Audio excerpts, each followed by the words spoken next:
వంశీ మిమ్మల్ని ఎందుకు టార్గెట్ చేశాడు? మీకు లీగల్ నోటీస్ ఎందుకు పంపించారు? ఇతని ఉడత ఊపులకి, ఇతని భయానికి భయపడితే మనం రాజకీయం కాదు కదా, వ్యాపారం కూడా చేయలేం. ఆఖరికి పెళ్ళం పిల్లలతో బయట కూడా తిరగలేం. మేము ఆ రోజు అలా ధైర్యంతో ఉన్నాం, ఇప్పుడు కూడా అదే ధైర్యంతో ఉన్నాం. అన్నం తినేవాడు ఎవడైనా మనిషి అనేవాడు జగన్తో జాయిన్ అవుతాడా అన్నాడు. మరి అదే వంశీ అన్నం తింటున్నాడా, ఏం తింటున్నాడు? నేను డైరెక్ట్గా అడుగుతున్నా. నేను ఇంకోటి చెప్తున్నానండి, వల్లభనేని వంశీ అనే వ్యక్తి గన్నవరం నియోజకవర్గ ప్రజల దృష్టిలోనే కాదు, రాష్ట్ర ప్రజల దృష్టిలో ఎప్పుడో చనిపోయాడు.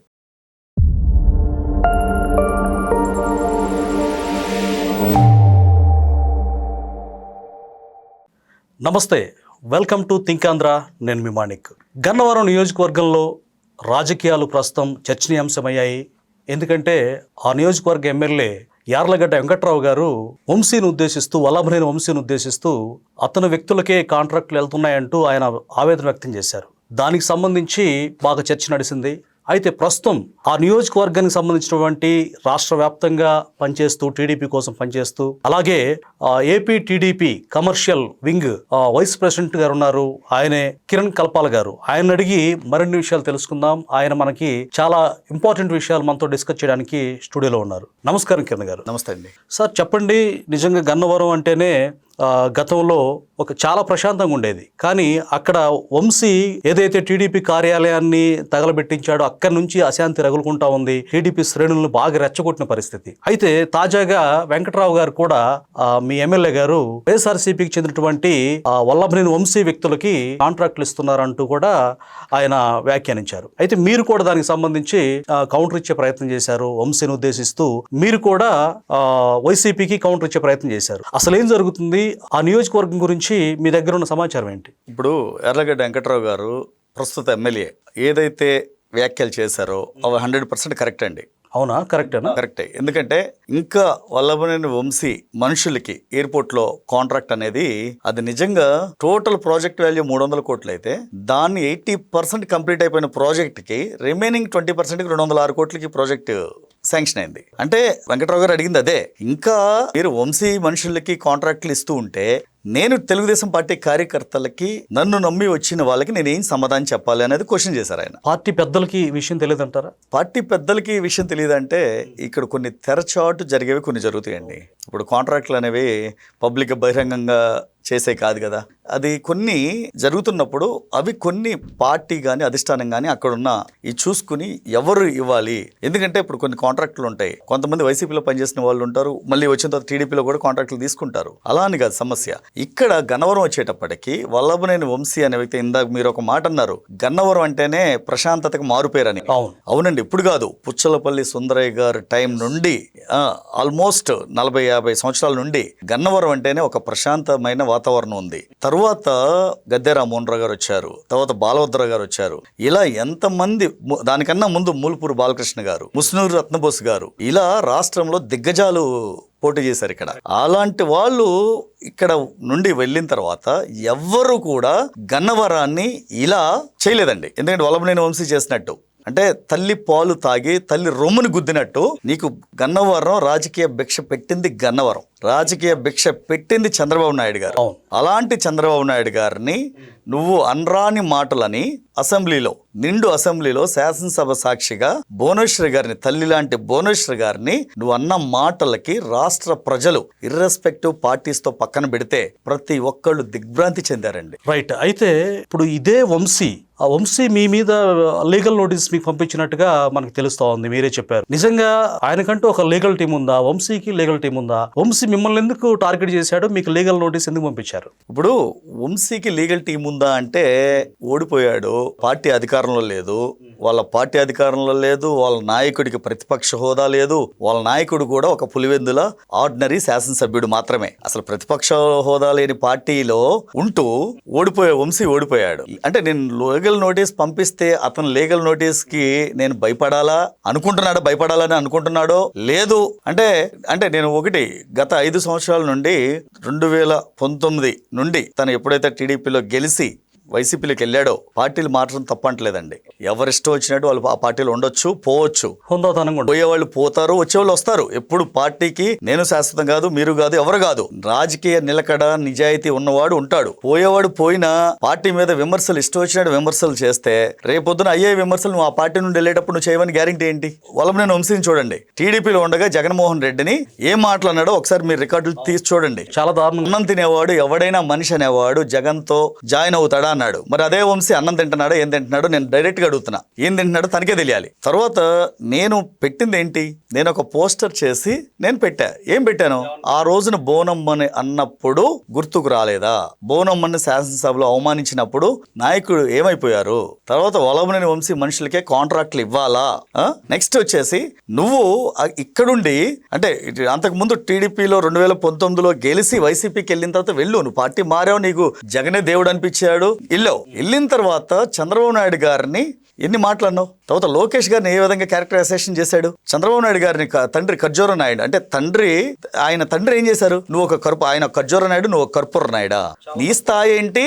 చంద్రబాబు నాయుడు గారి స్థాయి ఏంటి? లోకేష్ని పప్పు నాయుడు అని అంటే నీకు రాజకీయం అధికారం మదం ఎక్కితే, అధికార దాహం ఉంటే అంటే నువ్వు ఎవరిని పడితే అలా మాట్లాంటే ఊరుకుంటారా? ఇప్పుడు నువ్వు ఏం చేస్తావు? అంతకుముందు బాలభద్ర గారిని కూడా అలా క్యారెక్టరైజేషన్ చేశాడండి, మాజీ ఎమ్మెల్యే. అంటే ఆయన ఎవరు పిలిచినా పేరెంట్ అవనండి, చావు అవనండి, మంచి చెడు, గృహప్రవేశాలు, ఓనిల్ ఫంక్షన్, ధోతి ఫంక్షన్, దేనికైనా వెళ్తాడు. ఇంట్లో తిండి పెట్టక, ఇంట్లో తిండి లేక పిలవని పేరెంటానికి పిలిచిన పేరెంటానికి పోతాడని అంత పెద్ద ఆయన అవమానించాడు. మరి నేను అన్నదేంటి? నువ్వు 10 మందిని క్యారెక్టరైజేషన్ చేసావు. నువ్వు చేసేది నేను చెప్పా. నిన్ను ఎవరు పిలవట్లా. ఎప్పుడైతే బోనమ్మని రాష్ట్ర వ్యాప్తంగా ప్రజలు దిగ్భ్రాంతి చెంది బోనమ్మను నువ్వు ఆ మాటలు అన్నావో, పార్టీలకు అతీతంగా ప్రతి మహిళ ఆ మాటలు అంటాం తప్పు. ఏమండి, ఒక మహిళ శీలాన్ని శంకిస్తే అది భర్త శంకించిన ఊరుకోరండి ఆ మహిళలు. అలాంటిది నువ్వెవడో దారిని పోయే గన్నయ్యవి, నీకేదో తెలిసి వచ్చినట్టు నువ్వు ఆ రోజున ఆవిడంటే ఆవిడెవరండి? ఒక మహానాయకుడికి కూతురు, ఒక రాజకీయ దురంధరుడికి భార్య, యువనాయకుడు తల్లిని పట్టుకుని నీ ఇష్టం వచ్చినట్టు మాట్లాడితే ఆ రోజు అధికారం ఉందని మదమా? ఏం చూసుకుని నువ్వు అన్నావు? అంటే నీకు ఒకవేళ ఎవడో స్క్రిప్ట్ ఇచ్చాడు, ఆ స్క్రిప్ట్ చదవాలో వద్దనేది నీకు ఇంగిత జ్ఞానం లేదా? పేరుకు ముందు పెట్టుకుంటాడు కదా డాక్టర్ అని పెట్టుకున్నప్పుడు, సరే నువ్వు మనుషులు డాక్టర్ కాదు, పశువుల డాక్టర్వే పెట్టుకున్నప్పుడు నువ్వు కనీసం ఇంగిత జ్ఞానం ఉండాలి కదా. ఇప్పుడు కనీసం పశువులకు వైద్యం చేసే డాక్టర్ కూడా హ్యూమానిటీతో ఉంటాడండి. ఎందుకంటే మనుషుల డాక్టర్ మనుషులు ఎలా బతికించాలనుకుంటున్నాడు, పశువుల డాక్టర్ కూడా, పెట్ డాక్టర్ కూడా వెటర్నరీ డాక్టర్ అంటారు. అలాంటి వాళ్ళు కూడా వాళ్ళు పశువులంటే మనకేదో తక్కువ కాదండి, వాళ్ళకి నోరు లేని జీవాలు, వాళ్ళకు కూడా డాక్టర్ అంటే నిజంగానే వాల్యుబుల్. అలాంటిది నువ్వు ఆ డాక్టర్ అయి ఉండి నువ్వేం మాట్లాడుతున్నావు తెలియట్లేదా? అంటే నీకు వచ్చేటప్పటికి శవాల కోసం వల్లభనేని వంశీ అని వేట పెడితే నోటీసులు పంపించావు. మరి నువ్వు బోనమని అన్న మాటలకి, చంద్రబాబు నాయుడు గారు అన్న మాటలకి, లోకేష్ గారిని, బాలభద్రరావు గారిని ఇలా పార్టీ ఆఫీస్ మీద తగలబెట్టి, మూల్పూర్ సాయి కళ్యాణి మీద అక్రమ అరెస్ట్ చేయించి, ఈ రోజున ఉంగుటూరు మండల అధ్యక్షురాలు మండవ రమ్య, ఆ అమ్మాయి పసిపిల్లలు ఇంట్లో, అలాంటి ఆవిడ ఈయన అక్రమ కేసులు పెట్టేటప్పటికి పార్టీ ఆఫీస్ తగలబెట్టి ఆ అమ్మాయి టీడీపీ అధికారం వచ్చిన మొక్కు తీసుకోవడానికి వెళ్తే యాక్సిడెంట్లో చనిపోయింది. రేపొద్దున ఆ పసిపిల్లలకి ఎవడు బాధ్యుడు? నువ్వు ఆ రోజున కనుక అక్రమ అరెస్ట్ చేయకపోతే ఆ అమ్మాయి అంత కసిగా మొక్కు తీసుకోవడానికి వెళ్ళేది కాదు కదా, నిండు ప్రాణాలు బలయ్యే కాదు కదా. పసిపిల్లలు ఈ రోజున తల్లి లేని పసిపిల్లలు అయిపోయారు కదా. తండ్రి లేకపోయినా బతకగలుగుతారండి పిల్లలు, తల్లి లేకపోతే బతకలేరు. మరి అంటే అలాంటి పిల్లలకి నువ్వు తల్లి లేకుండా చేసావు, నిన్నేమనాలి? నీకెన్ని నోటీసులు పంపించాలి? ఎన్ని సంవత్సరాలు జైల్లో పెట్టాలి?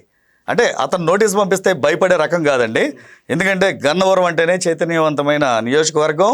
అక్కడి నుండి వచ్చావంటేనే చంద్రబాబు నాయుడు గారి దగ్గర మేము ఈ రోజున టీడీపీ కార్యకర్తల ఫ్యాక్టరీలో మేము ఆ ఫ్యాక్టరీ నుండి వచ్చాం, నాయకులుగా వచ్చామంటే ఇలాంటి ఉడత ఊపులకి బెదిరింపులకి బెదరం, నోటీసులు కాదు. నువ్వు ఎంత దూరం వెళ్ళినా మేము దానికి సమాధానం చెప్తాం. కాకపోతే ముందు నువ్వేం చేసావు అనేది, ఇప్పుడు నువ్వేం చేసావు, మేమేం చేస్తున్నాం, నీలాగా క్యారెక్టరైజేషన్ చేయలా.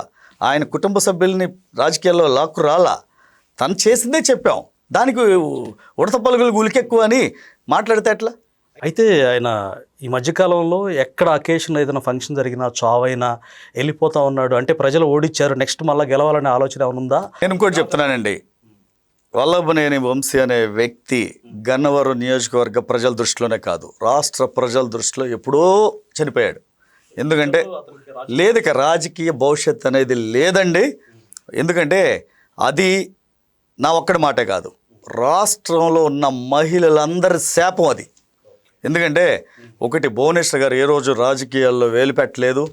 తండ్రి అధికారులు ఉండగా తన భర్త అధికారంలో ఉండగా, కొడుకు అధికారంలో ఉండగా, తన కుటుంబం మొత్తం రాజకీయాలకు సంబంధించిన ఏ రోజు కూడా ఎన్టీ రామారావు గారి ఫ్యామిలీ రాజకీయాల్లో వేలు పెట్టలేదండి. కాంట్రాక్టులు తీసుకోలా, అక్రమ వసూలు చేయలా. అయినా ఆవిడ నువ్వు ఆ మాటలు అన్నావంటే చరిత్ర నిన్ను ఎందుకు క్షమిస్తండి? మహిళలు అనేవాళ్ళు ఎందుకు క్షమిస్తారు? ఒకటి, మహిళలతో పెట్టుకున్నాడు ఎవ్వడూ కూడా బతికి బట్ట కట్టినట్టు లేదు. ఎందుకంటే వాళ్ళ శాపం ముందు వంశీ ఎప్పుడో చనిపోయాడు.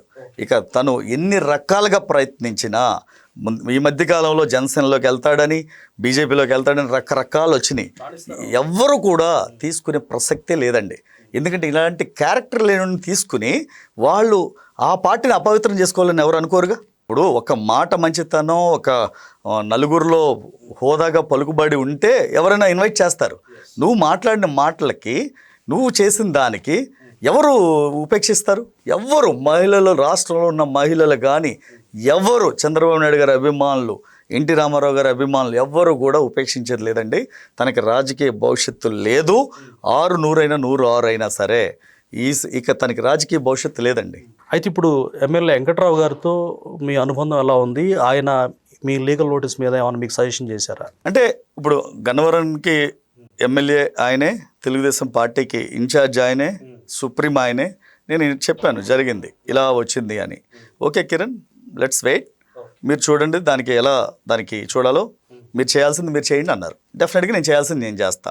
ఒకవేళ నాకు చేయటం చేత కాకపోయినా డెఫినెట్గా ఎమ్మెల్యే గారి సహాయం తీసుకుంటాను. అలానే పార్టీ లీగల్ సెల్ నుండి కూడా నేను తీసుకుంటాను. ఎందుకంటే నేనే ఇప్పుడు కొన్ని విషయాల్లో సహాయం చేస్తున్నాను, కొన్ని డెఫినెట్గా అవసరమైన చోట మాత్రం నేను లీగల్ సపోర్ట్ తీసుకుంటానండి. ఎమ్మెల్యే గారి సపోర్ట్ తీసుకుంటాను, లీగల్ సపోర్ట్ తీసుకుంటాను. రైట్. అయితే ఇప్పుడు వంశీ ఒక రకంగా మీ మీద చాలా కక్షపూర్తిగా వ్యవహరిస్తున్నట్టుగా అర్థమవుతా ఉంది.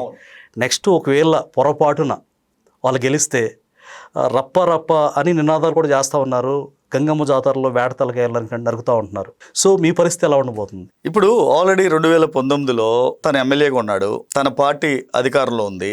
నేను గన్నవరంలో దోస 70mm అనే హోటల్ పెడితే దాన్ని రకరకాలుగా డిసెంబర్ 2022 ఓపెన్ చేస్తే నవంబర్ 30వ తారీఖున అంటే డిసెంబర్ ఓపెన్ చేస్తే రకరకాలుగా ఇబ్బంది పెట్టాడు. పెట్టలేదని అన్నాం, పెట్టాడు. పంచాయతీ ఆర్ఐని పంపించాడు, ఎంఆర్ఓని పంపించాడు, ఆర్డీఓని పంపించాడు, ఆఖరికి చివరిగా సిఐడిఓని పంపించాడు. నేను హోటల్ పెట్టి నేను లీగల్గా ప్రతి డాక్యుమెంట్ తీసుకున్నా, జిఎస్టీ తీసుకున్నా, ఫుడ్ లైసెన్స్ తీసుకున్నా, కావాల్సిన లేబర్ లైసెన్స్ తీసుకున్నా, ఎవ్రీథింగ్ నా దగ్గర ఉంది. చివరికి లీగల్గా అన్నీ ఉన్నాయి. చివరికి పర్మిషన్ లేదు, దానికి ఆ సైట్కి పర్మిషన్ లేదు, కన్స్ట్రక్షన్ దానికి నాకు ఇచ్చింది ఓనర్ ఇచ్చాడు. నేను ఓనర్తో అగ్రిమెంట్ అయ్యాను. దానికి లేదనంటే ఆల్రెడీ వాళ్ళు పంచాయతీలో 10,000 కట్టి తీసుకున్నారు. నేను ఒకటే చెప్పా ఎంఆర్ఓకి వాళ్ళందరికీ, మీరు నా దగ్గరికి వచ్చేటప్పుడు గన్నవరంలో ఉన్న కమర్షియల్ యాక్టివిటీస్ అన్నిటికీ లీగల్ పర్మిషన్స్ ఉన్నాయో చెక్ చేయండి.